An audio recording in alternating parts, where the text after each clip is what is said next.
everybody, welcome back to Reaper Pro Tips with me, your host, Ann Dismighty Hands, Quinty Dismighty Beer John, and a Kuranico, maybe even a Kuranico with ears. Is Ears Day. Ears Day, yay! Ears Day. Wait, Kermit Arms, yay, Ears Day! Ah, whew. Your Reaper package is delayed because of weather. Oh no, yeah. Oh no, Kodiak.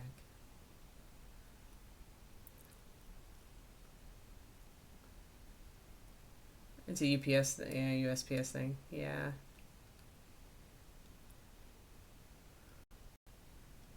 All your paint jobs are ruined without moth green. Oh my. Yeah, check your paints. Check your paints when they come. Like if you put them in the palette, Cody, like if you shake them and you put them in the palette and they seem okay, but then they seem to like separate and get kind of, I call it cottage cheesy, where they're kind of clumpy. That means they've frozen and they are ruined, and you will need to contact Reaper for replacements. This is the problem with ordering in the winter. Usually it's fine, but when things get delayed and stuff, then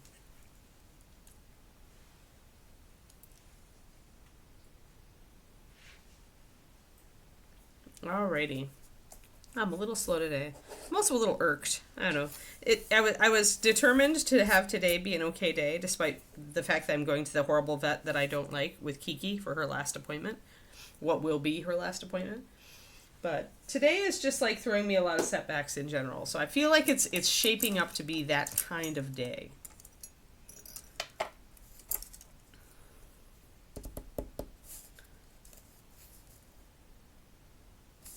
Yeah, be sure to test them. All right, let's see here. What do I want to do? I want to get the gray down on that. Oh, I can use the new cloudy gray. New. We're going to use the new cloudy gray, guys. We're going to do 2.0. You woke up grumpy? I'm sorry. Oh, I hate that, Kuro. I think I'm actually going to make the hair of this guy gray as well. That way I can repeat colors around the model. It kind of makes sense when you look at it, so we'll do that.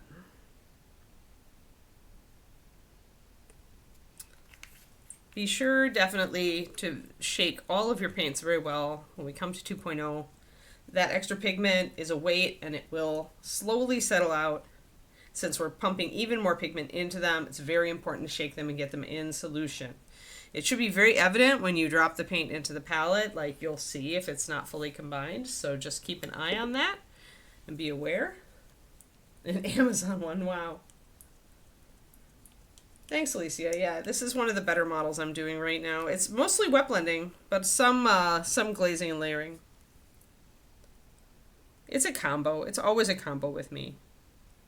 Usually it's wet blending to set things up and then layering and glazing to smooth things out. That's how it tends to go.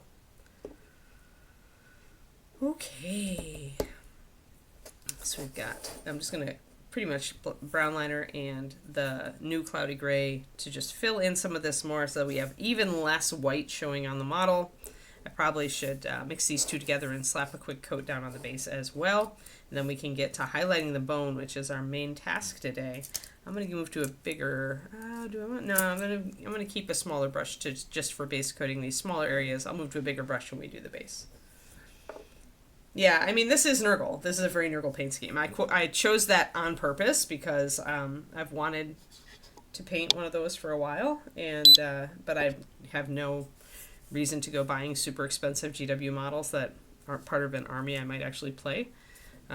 Unless it's a Golden Demon entry, and I'm not interested in Nurgle that much, but I like the color schemes, so I was like, alright. But yeah, I should be giving you Nurgle vibes. This is very much a Nurgle-y thing. Much as I don't I appreciate how beautifully the models are sculpted, but I'm not into ugly chaos, so it's not really my shtick. Now we're just mixing up these paints real quick, and then we will get on it.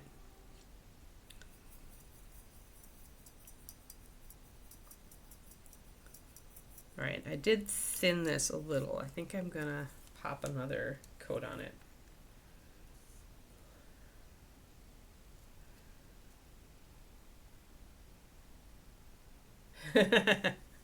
Turgeon. I'm sorry you're having that sort of day. Those are very trying days. Do some breathing exercises. Get yourself regulated. I'm totally leaning on that more and more now. As I notice how much calmer I feel, I totally am stopping and doing like a couple of breathing exercises, just like a couple of repeats if I feel myself starting to stress. Yeah, they do make really good D&D models, that's true, although expensive, right? But if you already have them.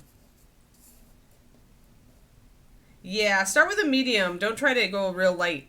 Crow, I have real problems when I start with a really light base coat. I started doing dark to light as well. Like I did a lot of dark to light back when I was painting for eBay, and when I switched, I found that if I went too light on my base coats, the quality of the work suffered. I really wasn't adjusting well for it, with the sole exception of metallics, where I start with the lightest possible metallic I can get and then use a bunch of regular paints to shade it down and then bring it back up with metallics. Oh, this looks a little bit like I didn't get a couple of little nubbins off of this of the 3D print. There we go. You haven't seen the sun in 20 days. Oh. I hope you have some sort of like happy light or sun type lamp that you can put on so you don't suffer too much, Kuro. Although if your painting lights are bright enough, that can help, I bet. So that's a pretty good, actually. That's pretty good. It's not as dark as I have been starting, but this is about as light as I would start with Steel NMM.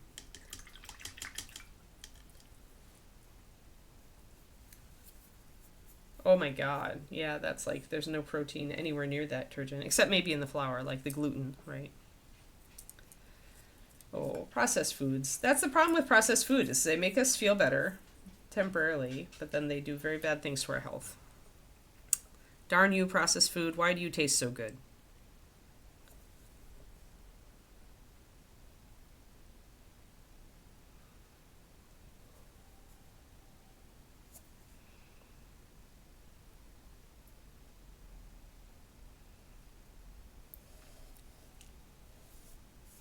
You just suffer. It's the Scottish way. No!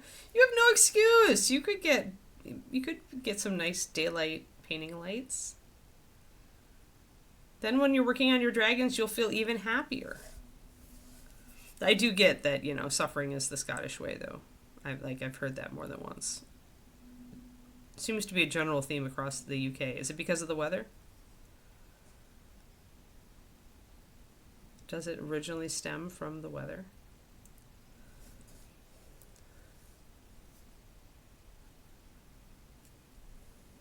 Wow. Yeah, Turgeon. What are you doing to yourself there? Get some Whole Foods in there.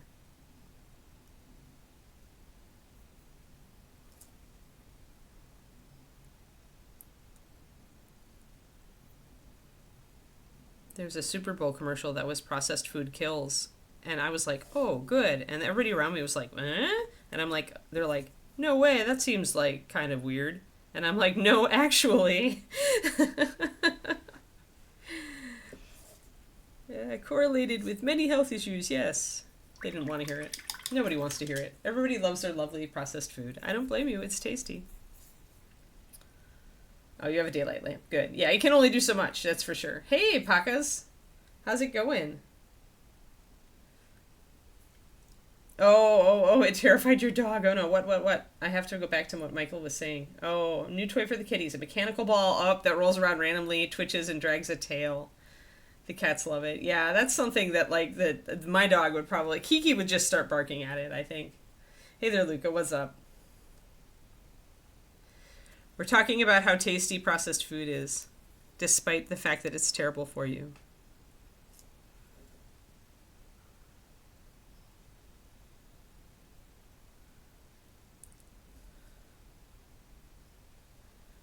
I make a heroic effort, but I also made, a huge batch of chocolate chip cookies for the Super Bowl party this past weekend, so. All right, we're just blocking in parts where I'm going to be doing silver steel, or I decide to go gray with the hair just to repeat the color.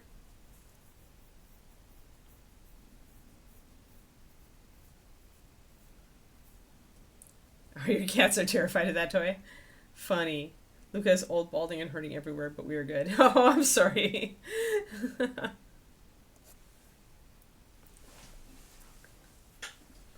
Oh no.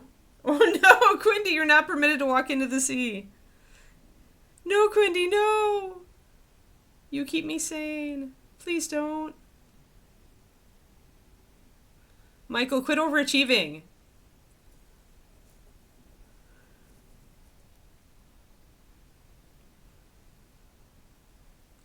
So yeah, I'm just sick of seeing white primer on this model, guys, so I'm spending a little bit of time just to, a little bit of time just to cover it up, because it offends me now. It offends me. I'm going to start getting a little messier with it, though. I can always touch it up. It's not like anything over here is painted fully. It's all just blocked in, so.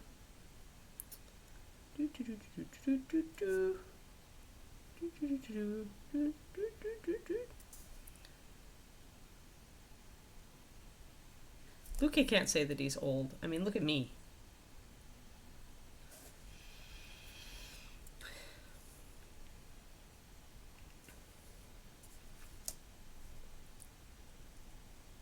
I ain't no spring chicken.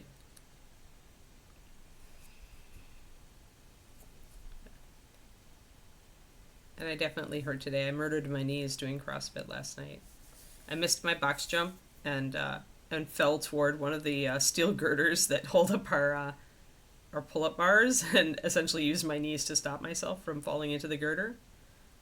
So yeah, they're just badly skinned, but you know, they definitely are unhappy with me. The impact did not do them good. I hate box jumps. I just do.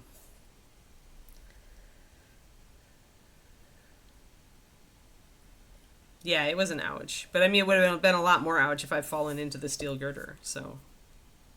My reflexes are good. But yeah, if box jumps weren't so dang good for me, I would stop doing them, because it seems like of all of the CrossFit moves, that's where I get hurt. Because I'm not very good at jumping, and I almost always will miss at least one of my jumps. I'll just kind of trip over the box and fall. Usually I catch myself like on the box just quickly, but this time it was not so much. Probably because I was tired, because the whole workout was to tax legs. Yeah, you paid the price. I feel it. Yep. Blame the chicken drumsticks. 100%.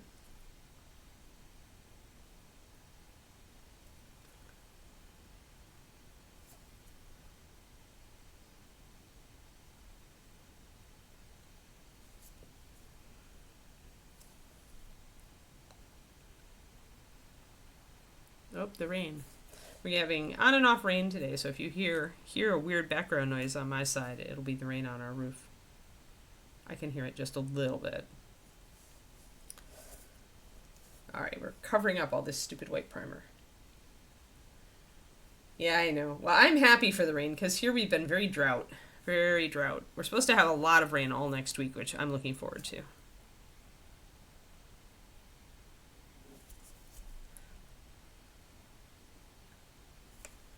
Maybe it's time to order the raincoat that I've been wanting for running.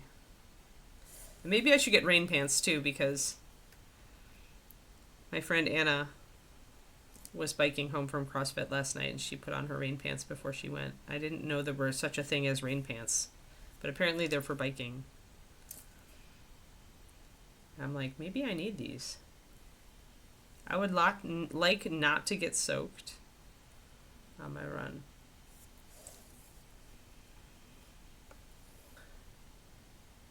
Just your eldritch fiends. Don't you mean your eldritch friends? Didn't you mistype that?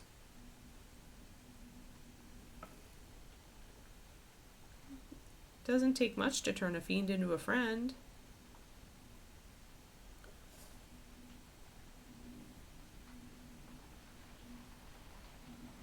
Just a oh.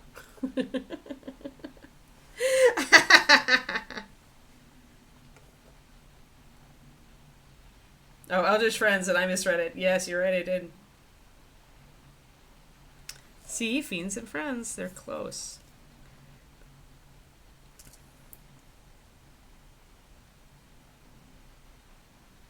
Alright, I promise this is boring. I know it's boring, but we'll get past it. I promise everybody. We're almost done. I just don't want the white primer anymore. I don't. None. I don't want it. The forehead is still bugging me, but I'm going to let that sit for just a little bit, just because I don't want to sit and spend the entire stream base coating.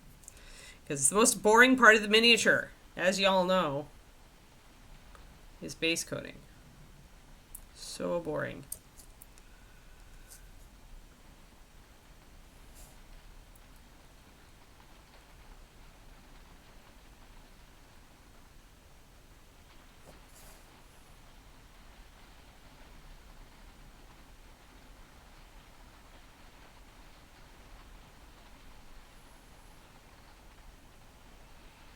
Alrighty, we'll let it be there. Oh, I missed a part. Man. Yep, there's the reins. Yeah, I want frog togs. That's actually what I'm looking for.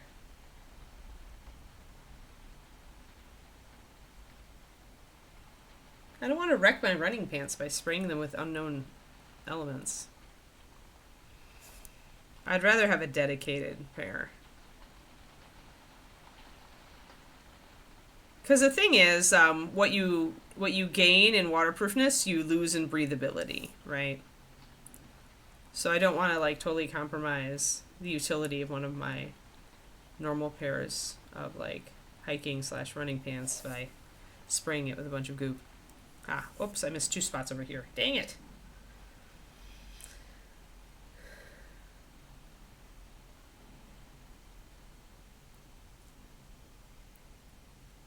Who the heck paints anyway?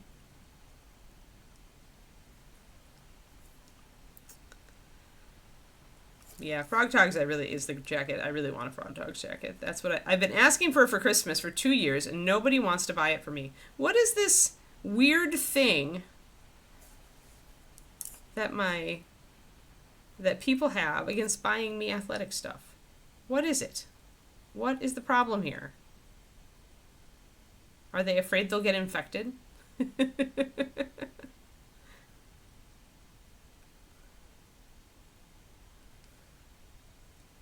I need to bug my brother into like running a 5K with me or something. He doesn't run. He does weights. He tried a 5K with his kids and went, okay, that's it. I just said I'm never doing it again. But I think I might try to shame him into it, guys. I think I might try to shame him into it. It would be kind of fun to run with my brother. Hey there. I almost called you Coffee instead of Crowley, guys. My brain is just a little bit slow this morning.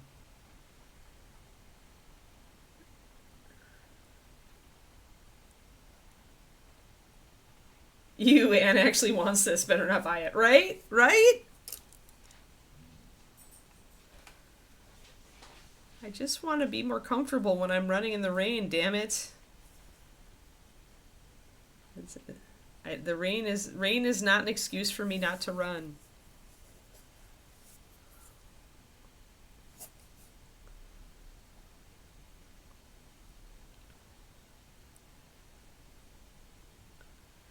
So did I tell you guys I signed up to get the weirdest test ever done? Like, I think it's the weirdest test ever. It's just the sweat test. Yeah, they're not expensive, right? Yeah, no, they're not expensive, and they're really really nice. I really want one.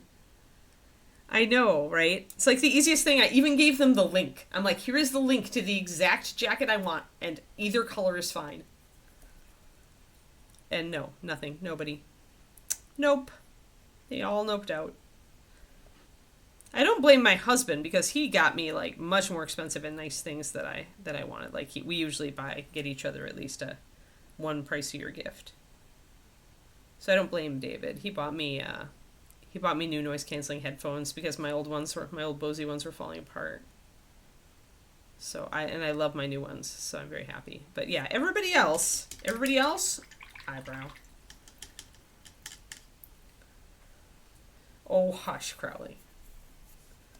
Been up since 5. Ew. No, I'm sorry. I'm sorry about your child. I assume your child woke you up at 3:30 and 4.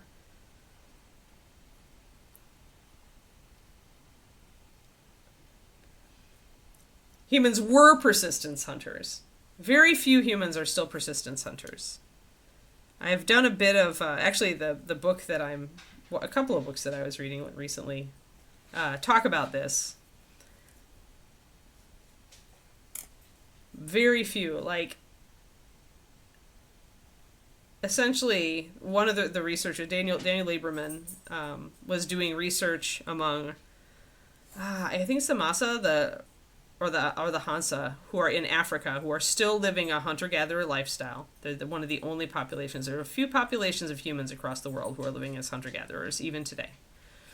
And even those hunters, like, would steal the kill from a pride of lions instead of run down their own game. They would much rather face off lions than persistence hunt. But one of them he talked to actually did tell him stories of when he was younger, he did persistence hunt quite a bit. Yeah, they're badasses. Like these people are badasses. You would give up very quickly, Hunter. But yeah, one of the guys that he was interviewing, who was one of the older members of the population, was like, yeah, when I was younger, I would just, I'd follow them until they just got tired, and then I'd, bring one back for dinner.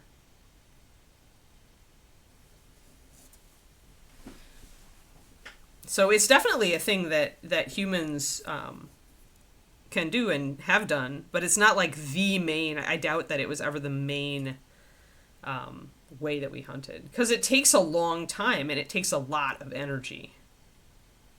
Because sure, humans, we can run forever if we're trained for it or we get used to it, but it takes a lot of calories to do that.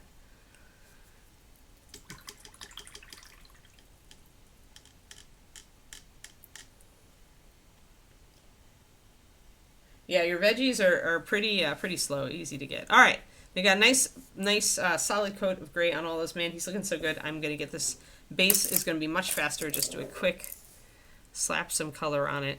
I'm gonna use my gray and I'm gonna mix my brown liner with my gray to make a darker gray. We're just gonna cover up some of this stuff because I feel like I'm getting to the point where I need to see, and I'm just gonna start with the dark gray because I can bring it up to anything I want. And I want it to be a moody graveyard where he is at. So let's go back a little bit. You guys don't need to be close for this part.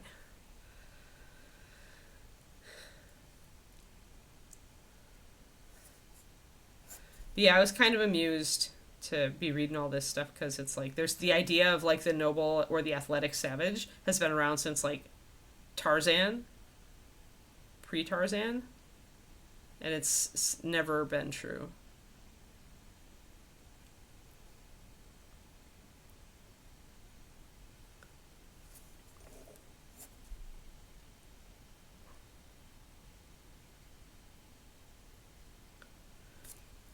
We can blame our evolution on why it's so easy to sit around eating processed food and getting rotund, though. Like, all of my extra flab is totally based on our human evolution.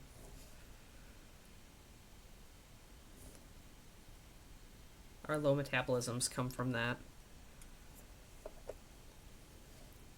Uphill both ways, yep. Oh, walking watcher for phalanges. It's a waiting game. Yeah, that's true. That hunting veggies is kind of a waiting game. They have to grow up to be worth slaughtering.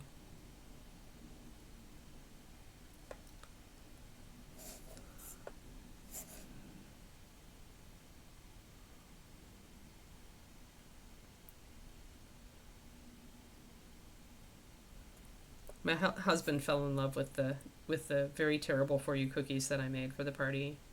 I haven't broken it to him yet that I'm never going to make them exactly like that again because they're just awful for you. This is going to be like grounds for divorce or something. Need to mix up more of my gray here, guys. Hold on. He's going to be like, she wouldn't make my favorite cookies ever again.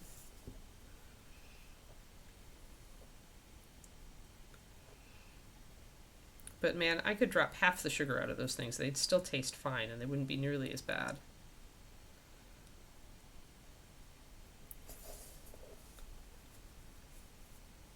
Barefoot in the snow. Was the Ice Age.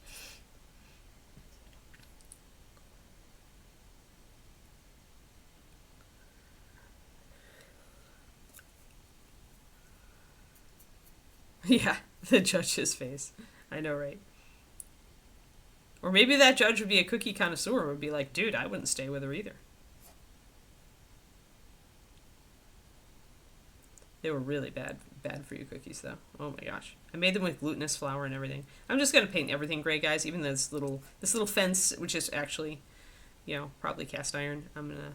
Or wrought iron. I'm going to just paint it gray for now. I just want to get the white off of this model as much as I can. I'm at that point. I'm 0 tolerance for primer. Or maybe 1% tolerance for primer because this forehead.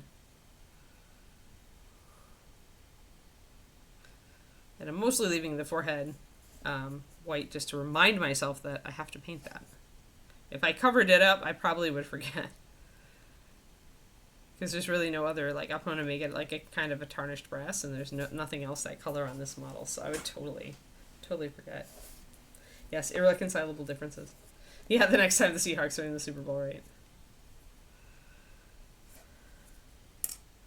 They weren't, I actually didn't like them as much as he did. I wanted a chewier cookie. They were not chewy enough for me. The flavor was great, but that's the problem with following a recipe and looking up, I was reading America's Test Kitchen and how they were kind of perfecting the chocolate chip cookie, and I made some of those changes. But the problem with that is one person's notion of perfect is another person's notion of overcooked or too crunchy or too soft or whatever, right? So this is why chocolate chip cookies are infinite, in their variety, because you can do so many things, you can tweak so many things, they can be such a wide range of textures and flavors, because everybody's got a different taste for what a perfect cookie is. And it turns out that my tastes and America's Test Kitchen do not completely line up, but they do completely line up with my husband.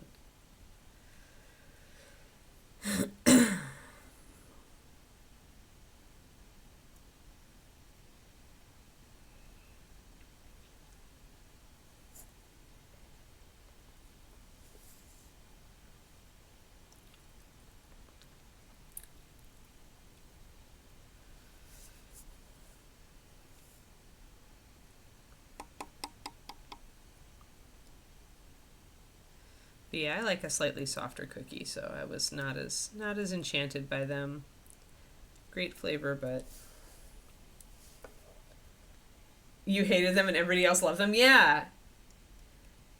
Oh, Prue left. Oh no, why? Just looking for something different. I guess you can only do so many years.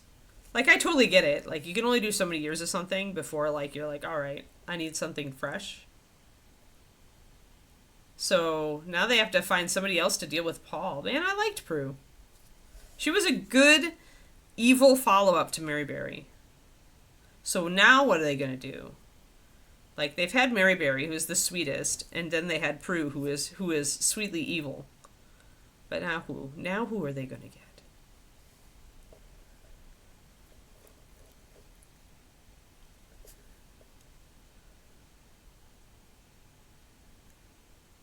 That's fine, Twisted Oma. You're here.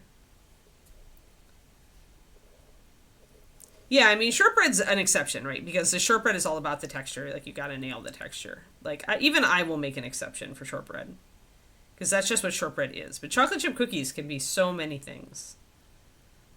And these were quite crispy. I was fine with crispy around the edges, but they were much more crispy in the middle than I wanted them to be. I was not a fan. I usually make my cookies with gluten-free flour, and I've got them dialed in to where I really like them with gluten-free flour. But I use almond flour, and that adds a lot of moisture. And I couldn't use almond flour for the party because Katie's got an allergy to it, and Katie's the host. So I made specifically Katie-friendly chocolate chip cookies. And then I left her, like, we had only about, I made 3 dozen. We had about a dozen left at the point where David and I left the party. I totally left them with her. She, like, came in at CrossFit last night. She was like, I totally ate, like, 11 cookies yesterday.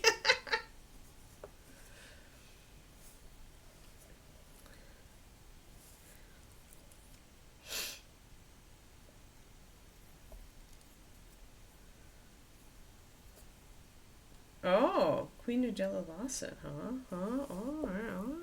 Nigella Lawson. That name is familiar, but I need to look her up.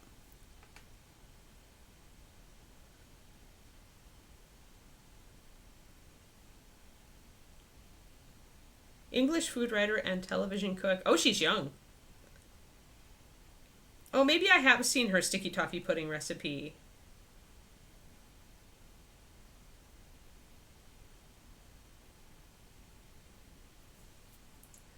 Yes. As judge for the next series, replacing Prue Leith, who departed after 9. Yeah, Prue had 9 seasons. Like, that was a good long run. Lawson will join Paul Hollywood. She describes the show as a national treasure. Lawson is excited. Prue said Lawson is sassy and fun. Oh, good. Well, she needs to... Oh, good, and Allison is back. Good. Like, Allison is the only person who makes Noel tolerable for me.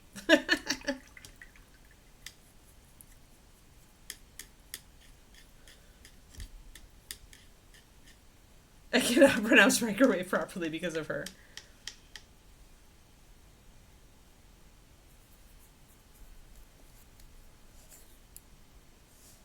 I'm to the point where I cannot deal with, like, non-home-baked cookies. Like, they just aren't as good to me. I used to like packaged cookies.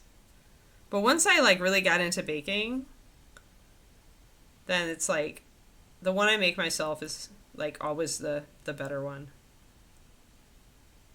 But if you're not into baking, I can see how you would totally have a favorite packaged cookie.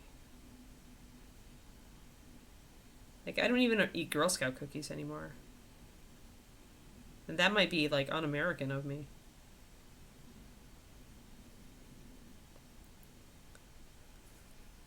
Like, I could make my own Thin Mints that were better.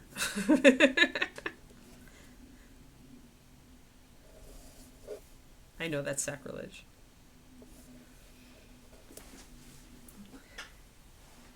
Migora. Mike, Migrawavi. Fine, Gwyndy.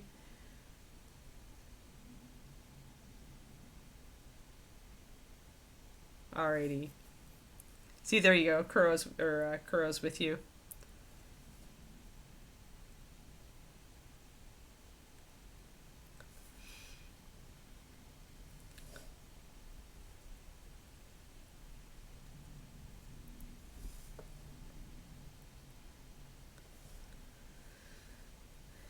But yeah, I allow myself so few cookies these days that it very much is, like, one of the ways that I control my diet or succeed in controlling my diet is by reminding myself that, like, it's just like life is too short to eat substandard food. And so since I've taught myself to bake and to cook,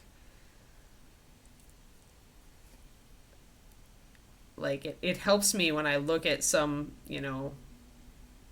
some prepackaged food and I go, yeah, but you know what? That isn't going to be nearly as good as you think it is.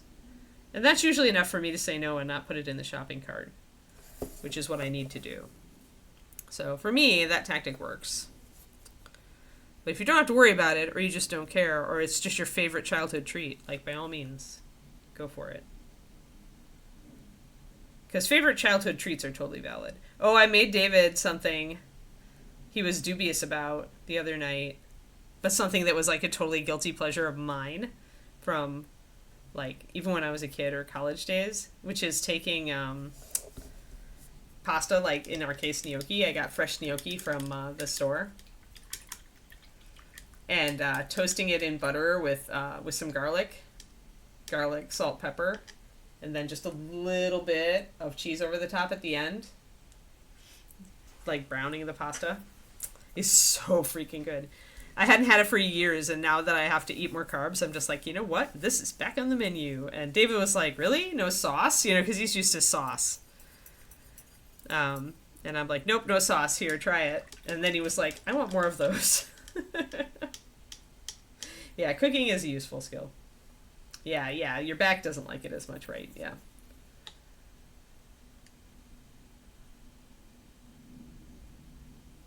Yeah, but I mean, there are things we can do. Keep a chair in the kitchen. Like, keep a tall chair in the kitchen, right? And that can help you, because when you're not directly, actively doing something, you can rest your back.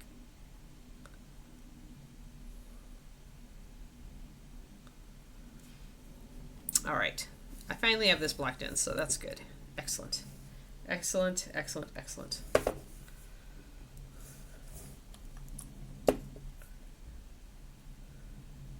Big burner isn't working on your stove. No! Cooking mantra is booze, fat, chocolate, butter. Well, okay.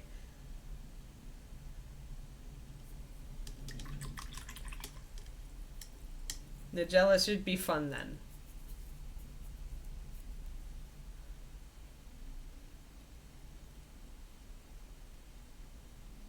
Oh, yeah. Yeah, that's what I do. I have to do that tactic, essentially avoidance tactic, Churchin, is I just don't let myself buy it. I don't want it in the house. David has rebelled a little bit at that. I'm like, well, then if you're going to buy X or Y, you have to put it in the cabinet somewhere I don't see it. Like, that's the compromise. That's the only compromise I'm willing to make. You have to hide it in the cabinet so I don't know it's there, so that I don't see it every time I open it. Because for me, if it's in the house, it's prey if I see it. And so for me, the only way to deal with some of that stuff is to keep it out of the house or to hide it. Although he shouldn't be doing this stuff either, because he's trying to lose weight. And since I started adding carbs back into the evening meals, he's ground to a halt on his weight loss. David is actually gonna have to make some other changes. For the first time in his life, probably. He's always been able to easily lose weight before.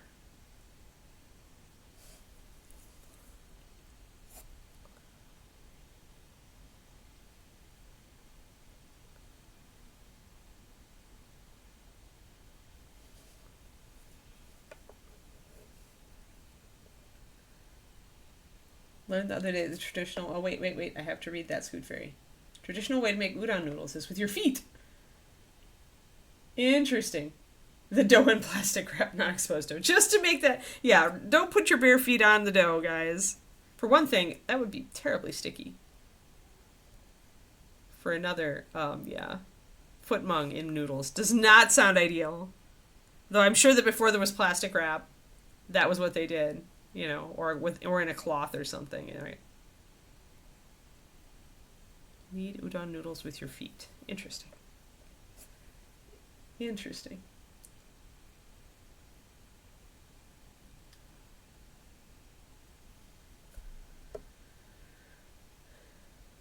Yeah.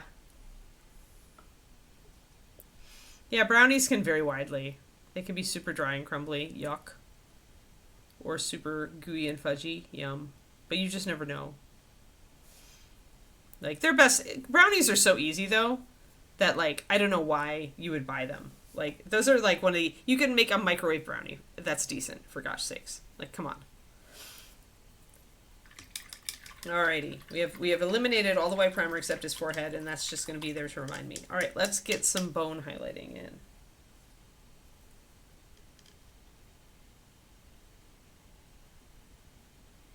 Maybe it was bare feet, Scoot, right? Yeah, who knows?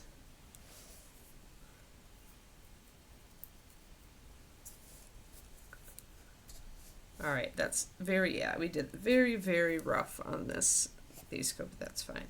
There we go, get a shadow under there. Alright.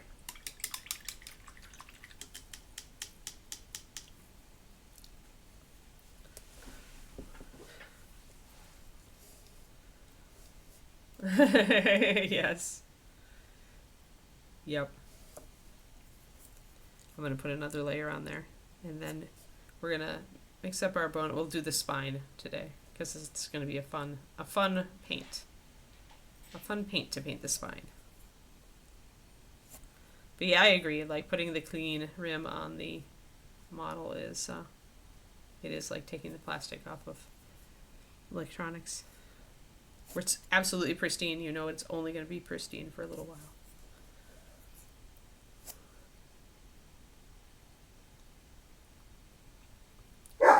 Oh no, the Barkathon is here. Kiki, that's enough, please. She got very, very upset. Kiki, enough! Come here. No. We're going to put you in here if you don't shut up. She got extremely offended at the Amazon truck outside. It was doing the beep, beep, beep, backing up, and she decided that was the most horrible sound ever. There was extreme, like, axe murderer, imminent mommy style barking. All right, let's get our bone mixed up. Oh, trash. Sometimes I leave the plastic on until I really, really, really can't deal with it anymore because it looks crappy, and then I take it off and it's all fresh again.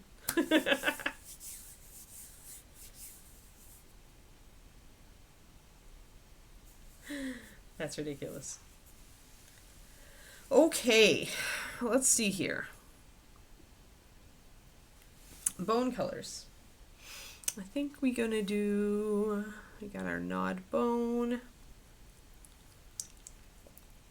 Sample paint. Both of these are pretty. I'll use the classic nod bone. I'm having Benita adjust the nod bone from the original sample pack of MSP 2.0 because it was the wrong color. And I don't like it. So, and I'm the one who like wanted that color in there, dang it. So if we're going to put that color in there, I want the actual color.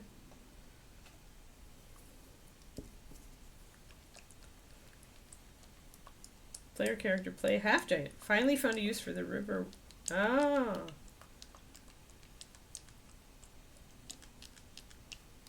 Cool. Alright, so we're going to use nod bone. I'm going to use creamy ivory to bring up some of this color. We need to do his crown too. Oh, fire truck. I hear sirens. So we're going to do that, and we're going to do this. Using MSP 2.0 creamy ivory. Very highly pigmented. Gonna pop some water in there.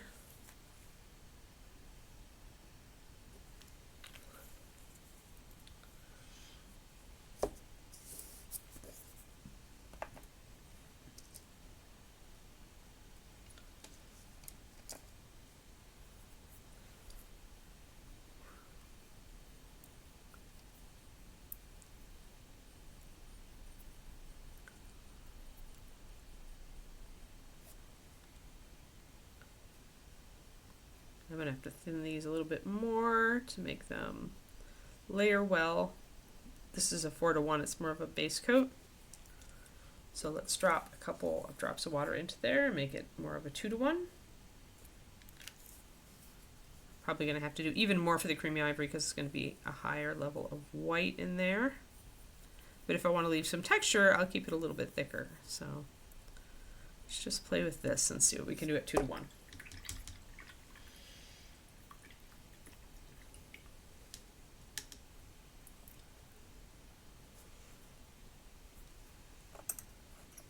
Yeah, we have a firehouse pretty near us, actually. Alright, pop these over here and grab my brush. I'm going to go with a smaller brush because we're doing detail work, so we're going to our 00 Winsor Newton.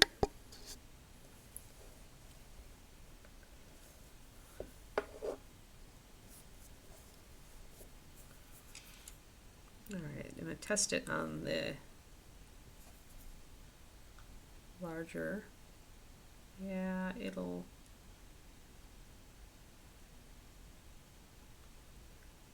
go, but it's like, not going to blend in great. I'm going to grab my a little bit of the dark flesh that I was using to create a bone base, and I'm going to create a little bit of a mix off to the side here so that I have something to blend a shadow with. I'm going to grab my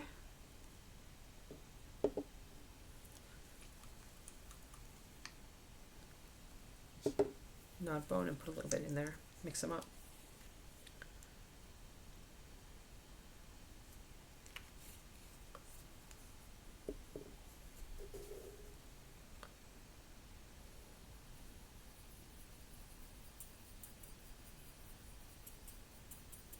There we go. So that's more like the base color.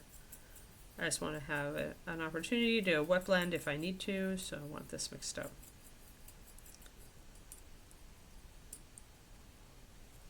Having a little texture on bone doesn't hurt though.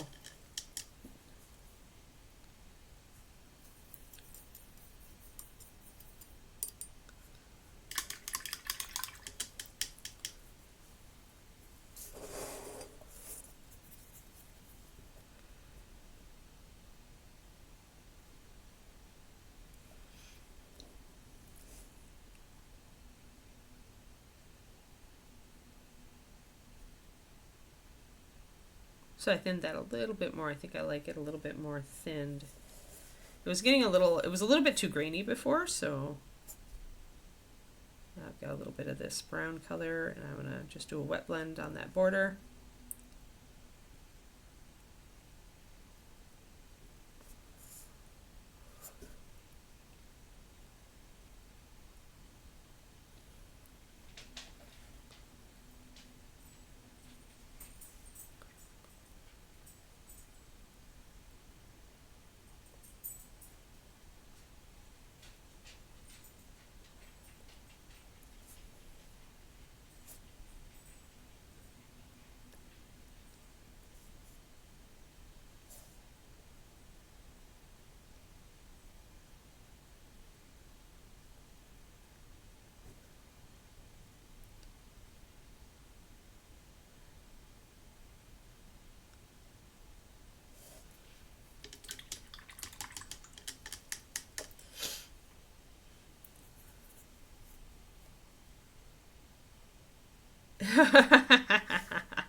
I mean, they are in some places. I forget.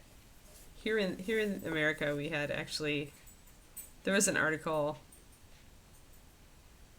years ago about essentially a fire squad that had done like a calendar for charity. Like they were all ripped, like younger guys.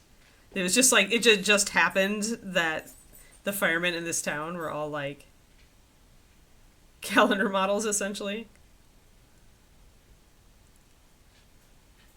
So they decided to lean into it.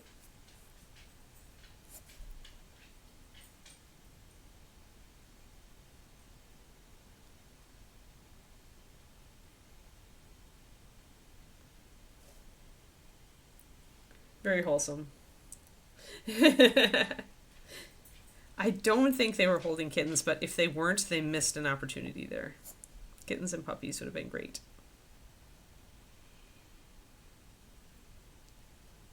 I wish I could remember which town it was, or more of the details.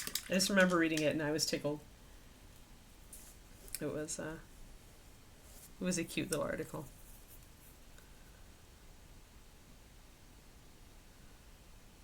Because, yeah, if your fireman squad is full of a bunch of hot guys, why not do a calendar for a fundraiser?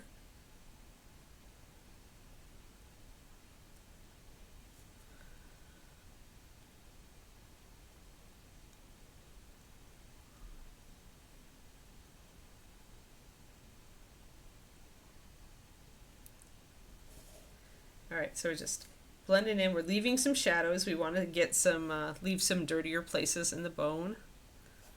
Definitely.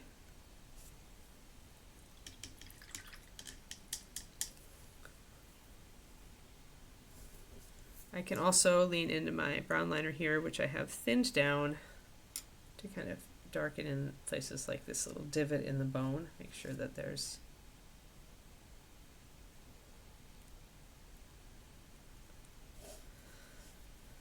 and there's another divot up here that I need to deal with.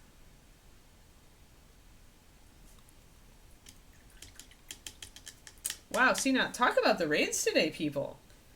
Luckily, we're off the boring parts and we're actually like painting fun stuff now, and we're working on one of our better models. Thanks for the raid, Sinan.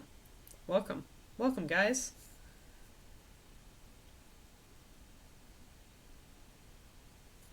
We are working on this awesome Ghoul King guy who I'm painting kind of Nurgle-y, plague kind of guy. We just I just blocked in a bunch of the base is just like base coated and stuff.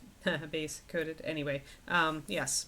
I just blocked in a bunch of blocked over a bunch of white primers, so we actually are looking a little bit better. And today's goal is to work on the bone. So I'm kind of using my colors and getting a feel for how far I want to highlight up on there, on the end of this big femur bone.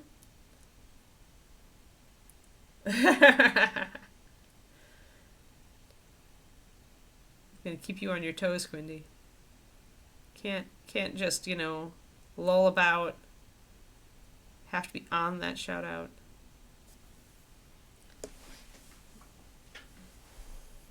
Alrighty. Now I may make this bone lighter, even lighter,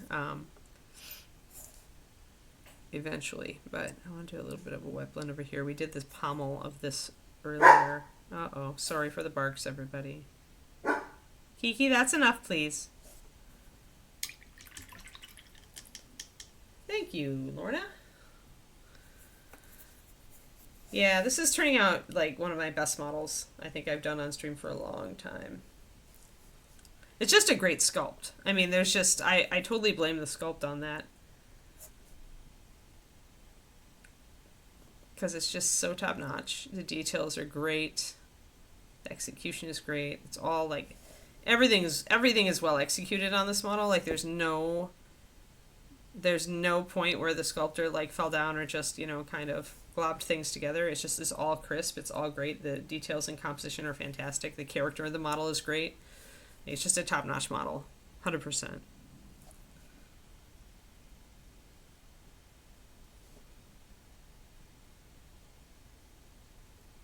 So I feel like models like that really encourage. Yeah, they were. Yep. Tasha says hi, Kiki. Hi, Tasha.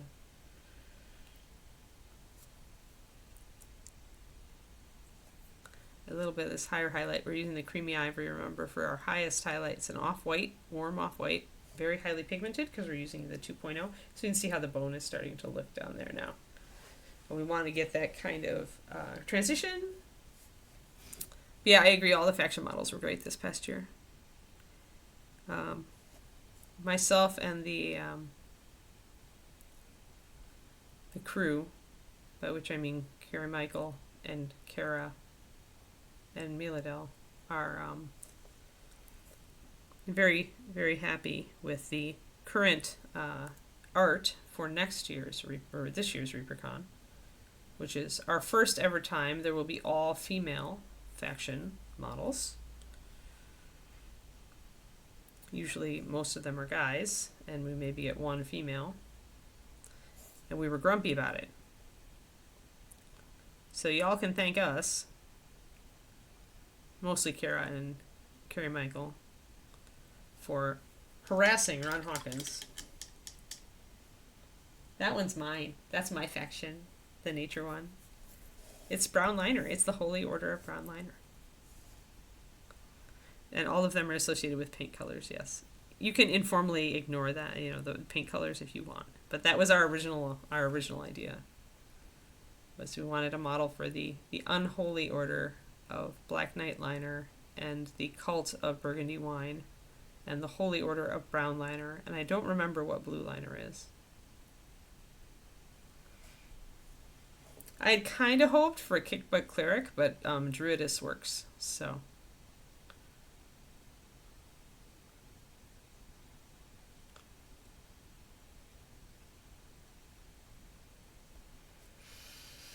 So we'll start using our mixture of gnawed bone. Actually, it is just pretty much gnawed bone. It's got a tiny bit of the creamy ivory in it, just because I like to mix colors together so that they'll layer better together.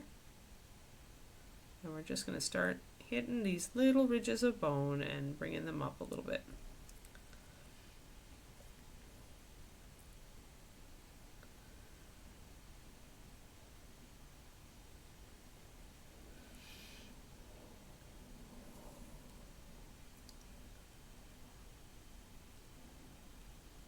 Yes, Rhonda needs to be harassed more often. I don't know about that.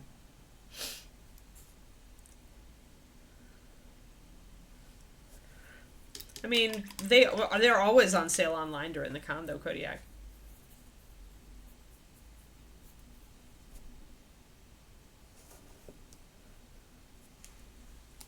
Hold on. I might have some concept art.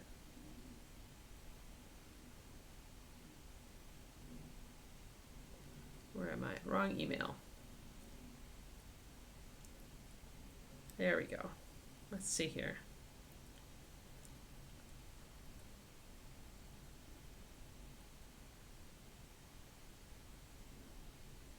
There we go. So it's in two pieces, but this is the woodsy one. She's got a little mushroom person, a little tree ant, and she's got a little owl on her shoulder. Very cute. So there.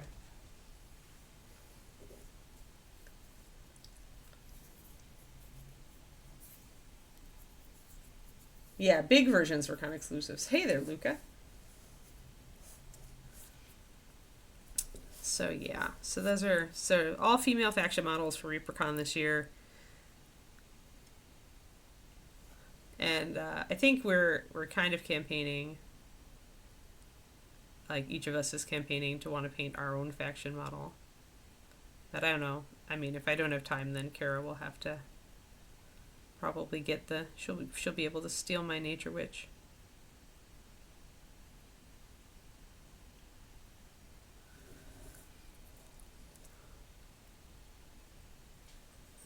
Although if the model would get completed in time and Ron could get it to me early enough, then I would absolutely paint it on stream to promote ReaperCon. So, you know.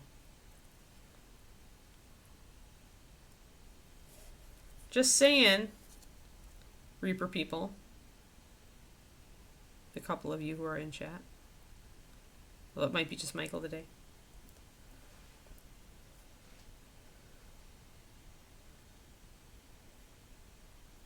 I know, right? Totally fake. Oh, I hear the rain. It's starting again. I was hoping it would stay away until Kiki's walk was done. But we may be walking in the rain today. Let's get a little closer here because these details are tiny. Tiny little details. Little tiny bones. And then the back of the femur is here too, so I need to remember to paint that.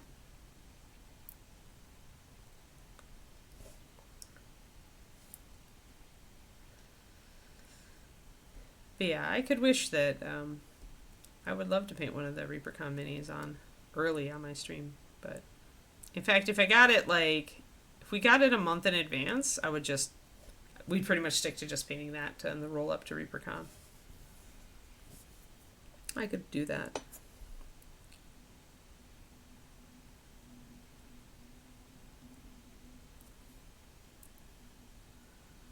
If they have big versions this year, I totally want a big version.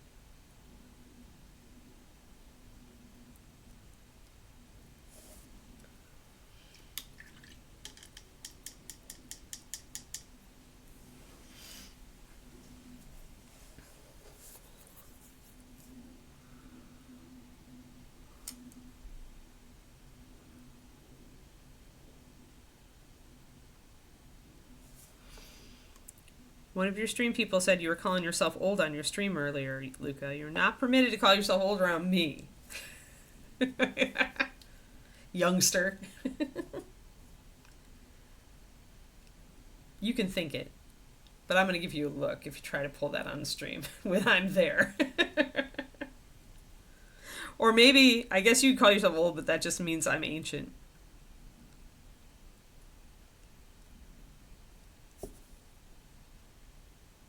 I'm venerable. Methuselah.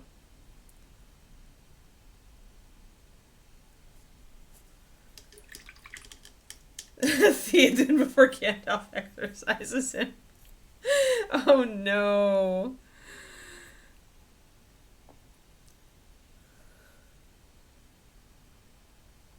Yeah, I know, right? And then Theoden gets all like young and spry again just to get like eaten by a ring wraith. Sad man. Yeah.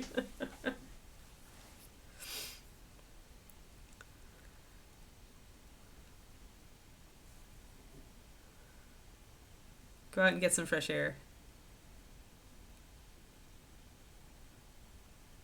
Although I guess it might be terrible weather where you are. I have no idea what is the weather like this time of year in Spain. Like, I have no concept of what winter in Spain actually looks like. I'm sure it's different in different, like, basically raining nonstop. Oh, so you're like Curro in Scotland. You haven't seen the sun in 20 days. So nonstop rain, got it.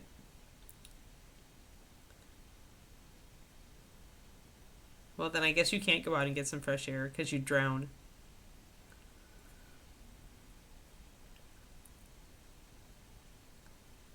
So that's fair.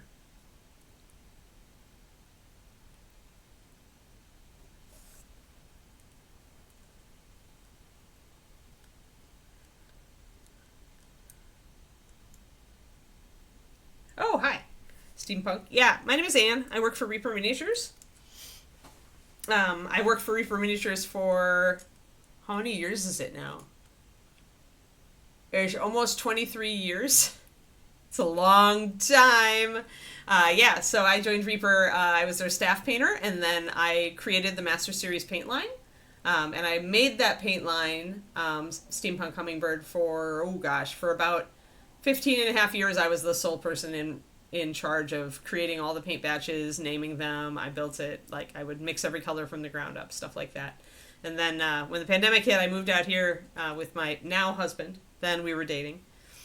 And so now I still work for Reaper, but I stream for them. So every weekday morning, unless there's something weird going on, I am here. We paint a different model every day. We do a 6-model rotation. One of the days is usually a basing day where we work on bases. And yeah,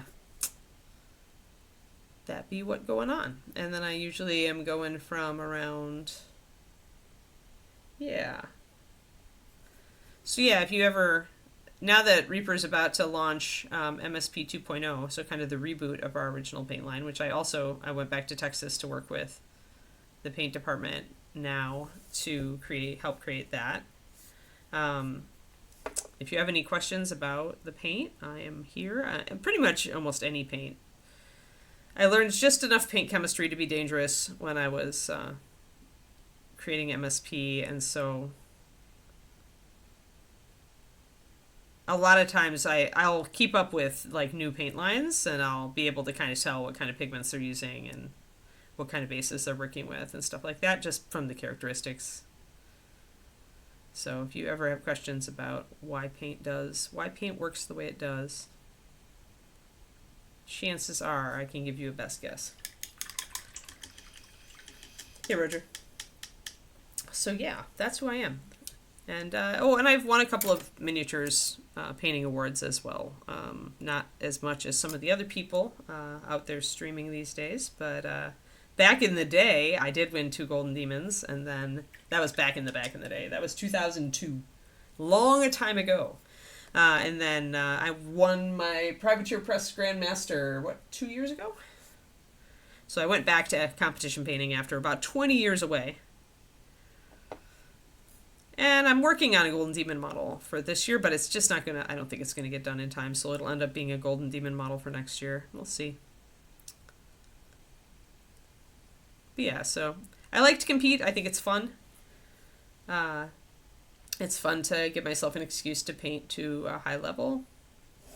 A lot of the models I paint on this stream aren't necessarily my competition level. They're They're much more kind of a high-end, like mid to high-end display level, depending on the model. I need to use an old lady voice. I don't possess an old lady voice. Yeah, DVD. Well, yes, because DVDs are archaic. Trash. Yeah, and I did do a DVD with Jennifer Haley for Dark Sword Miniatures back in the day. Again, back in the day. Back when DVDs were a thing. So, yeah. I would say I'm not as well known today as I was back when I was actively competing. My husband is probably better known these days. I mean, almost certainly better known among, especially among the European painters, I think, because he competed at Crystal Brush and won.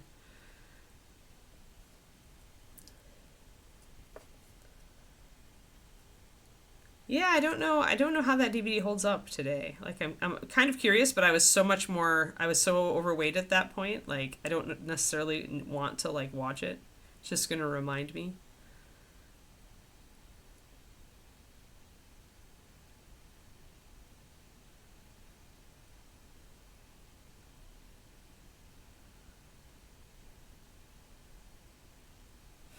Alrighty, so we're getting the bones just kind of light highlighted. They're just like it's the endless highlighting of spinal bones, vertebrae.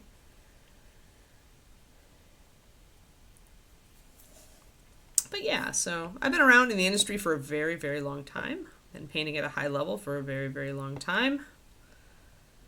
These days, I do all sorts of painting. Like my husband and I both like to paint. We'll sometimes whip out some models from one of our miniatures board games and just paint a gaming model or two to relax. Um, I do this stream, obviously, weekly. I have a Patreon and a YouTube channel. YouTube channel pretty much has mostly fundamentals stuff on it because I wanted there to be somewhere free to put that information for people who are just starting out. Um, but yeah, that'd be what I do, and I stream my own stuff on Saturdays on Twitch, usually in the afternoon afternoon here in the U.S. And I've been working my Golden Demon model on those streams.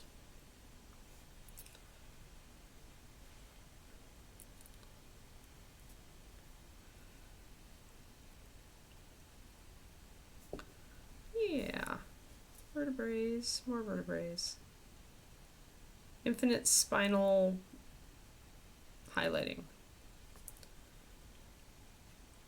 And since we have a Luca here, I assume that means I must end directly at 11. So I'll keep an eye on the time.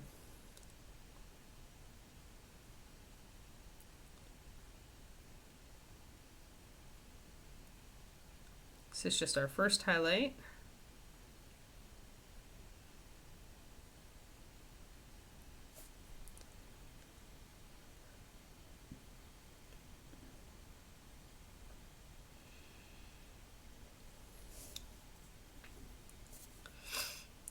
Yeah, that was really good. It was fun. We spent about a week at Jim's house filming that video. It's fun to hang out with Jen. We hadn't painted together for a long time.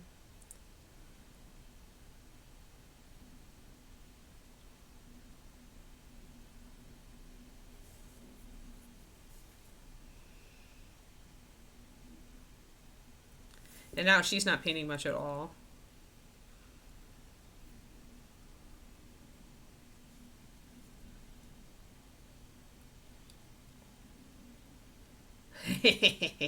Trash.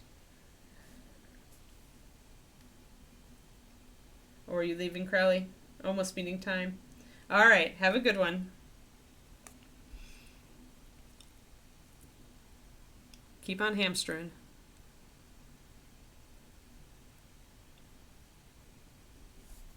Yeah, it's very lightweight.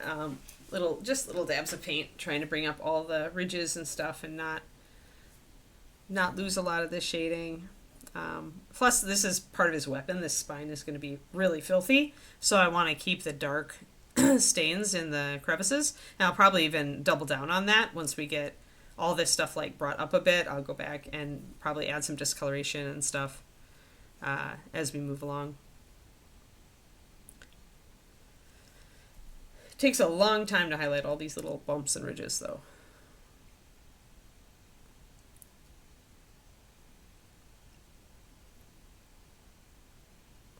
And of course, you know, the light will be away from things, so I'll probably do some reshading after I've got my highlighting done on the underside there.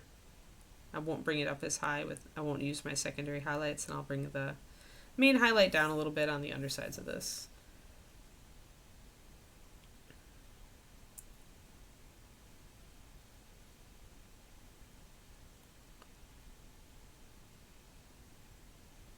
When I'm working with something that's this like persnickety with this many little crevices, I tend not to just do a base level over the top highlight shadow. I tend to do that more with glazing and layering after the fact to adjust. So my first highlight goes on everything, just to bring everything out.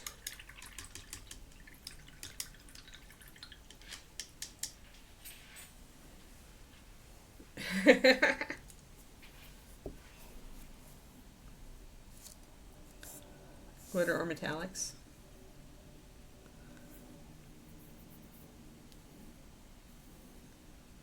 Hey Luke, I was playing with those the Chimera Velvets as washes over metallics for one of my little Patreon things this past week, and I was having a lot of fun with it. I like the intensity of the colors. You can get some cool effects. No glitter. No spinal glitter. No. But I was doing stuff like this guy.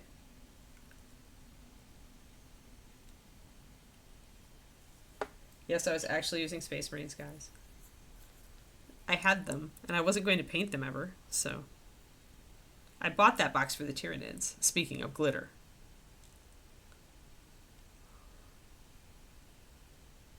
It's always nice when your box of Tyranids includes some Space Marines for you to turn into corpses and, you know, painting examples.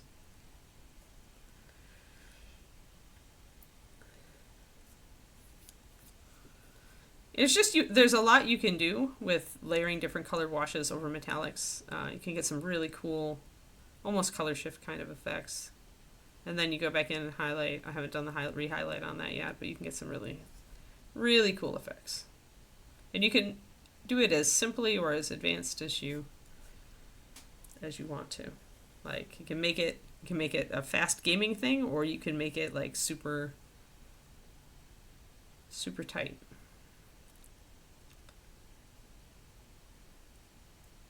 It's versatile that way.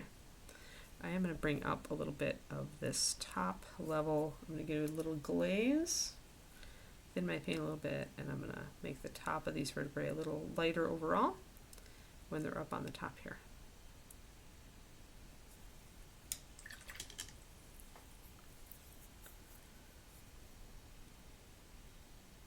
Yeah, think about doing Tyranids like that. Like, that would be a pretty bunch of bugs.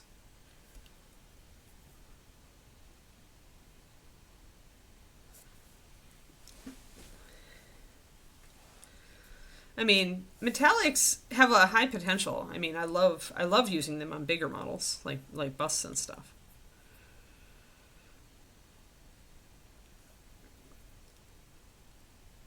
Yeah, I still want to leave some of the dark in here, though. This groove here, I want it to stay dark because, like I said, this is going to be a pretty filthy weapon, all things considered. So I can make the upper parts of the spine look a little brighter because the light's hitting them, but I want to keep some of the discoloration.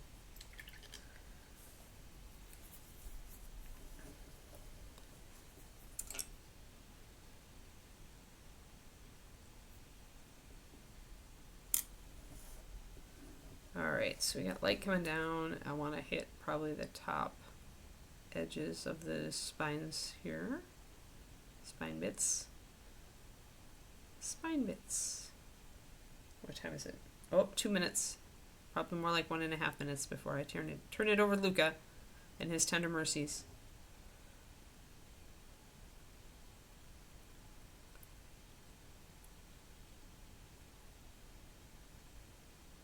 Yeah. Ooh.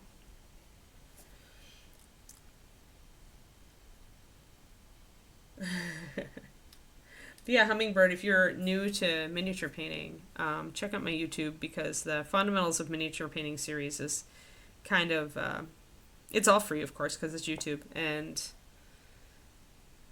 it's kind of like just a survey of all of the techniques. It also has a thing in there on brushes and lighting, but mostly it's about the techniques that go into mini painting. I am a little bit of a technique whore. I really believe that the fundamentals are like, once you have those tools, that's when you can just then practice can take you anywhere. Once you learn the different ways of applying paint and the different viscosities and the different way people use it, like once you have that set of tools, you can really, then it's only practice. That's how far you go from there. So if you ever had questions on how to make your own wash or how to layer, how to glaze, like I have a video that I think every new painter should watch called Control Your Paint, which is about loading and unloading your brush with different paint viscosities, which is a kind of a nuts and bolts thing that, although we all do it, not many people talk about it. And it's one of the biggest things with newer painters that they run into struggles with. So things like that. Check it out if you have any questions. It's the YouTube is the third link, the middle link there. youtube.com/@paintingbig. And then I always do, almost always do a $2 PDF. That's kind of just a companion PDF to the video that I put out on YouTube each month. Some of them don't have PDFs because there were some months when I was doing like 3 videos. I've slowed down since then. But we're doing a metallic series now. And then after that, I was going to do some stuff on mindset, I think is what I was looking at. All right. Bright and shiny. All right, it is Luca time, guys.